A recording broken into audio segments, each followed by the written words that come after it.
Un ambassadeur américain arrive à Minembwe, alors il y a un agenda caché, il y a une balkanisation. Pourquoi on ne parle pas de balkanisation à l'Équateur?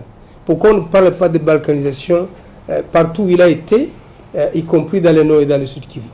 Donc je pense que les auteurs du Nord Kivu, lorsqu'il a fini à Minembwe, agissent savamment.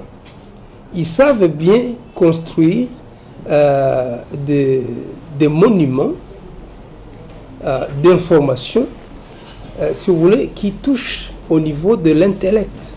Et les gens y croient. Mais vous ne voyez pas l'ambassadeur. D'abord, il n'y a pas de balkanisation. Parce que l'auteur dont on parle de balkanisation, c'est moi. Ben alors, c'est bien beau d'attribuer à quelqu'un des histoires. Mais c'est des folies, ça. Vous me voyez membre du gouvernement, ancien vice-président de la République, et j'aurai un plan que je promène dans ma mallette ou dans ma poche. Comment? Tout ceci procède d'une haine excessive et de l'intolérance la plus absurde. C'est la folie, tout simplement. On dirait que les démons se sont déplacés de l'enfer, en tout cas les démons des mensonges, et se sont installés dans les esprits pour complètement tourmenter les gens et leur faire croire à des choses invraisemblables, au point que les gens peuvent agir et agir mal, croyant bien faire, parce que simplement quelques malins ont inoculé un degré élevé de haine et de rejet. Le ministre, je suis aussi ministre de la décentralisation, c'est ma 4e année celle-ci. Quoique les gens pensent que c'est mon meilleur choix de ministère, je n'aurais jamais peut-être... Pour le besoin de la cause, il fallait vraiment être là pour exécuter ce plan. Vous n'avez pas posé la question, c'est moi qui évoque la question, non? Mais laissez-moi y aller.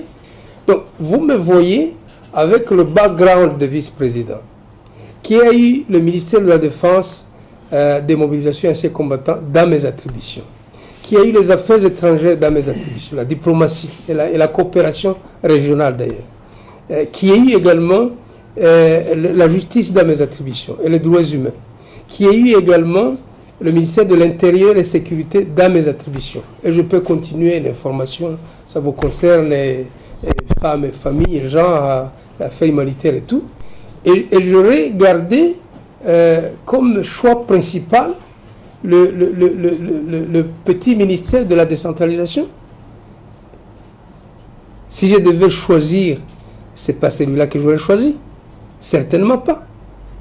J'ai une nette passion pour la justice, c'est connu, je ne le cache pas. Je serai ministre de la Justice, que je serai comblé de part si je devais faire un choix. Mais aussi la diplomatie ou l'intérieur. C'est des ministères importants que j'ai eu à superviser pendant 3 ans et demi et que je maîtrise. Donc, lorsqu'on m'attribue le ministère de la décentralisation et des fonds missionnaires, je l'accepte comme serviteur, pas comme passion. Et je l'accepte parce qu'il y a un agenda caché. Est-ce que vous comprenez de quoi on parle? Tous ces gens qui parlent de la décentralisation, avant mon arrivée dans ce ministère, combien de gens savaient qu'il y a un ministère qui s'appelle décentralisation? C'était quantité négligeable. La valeur des ministères, finalement, dépend de celui qui l'anime.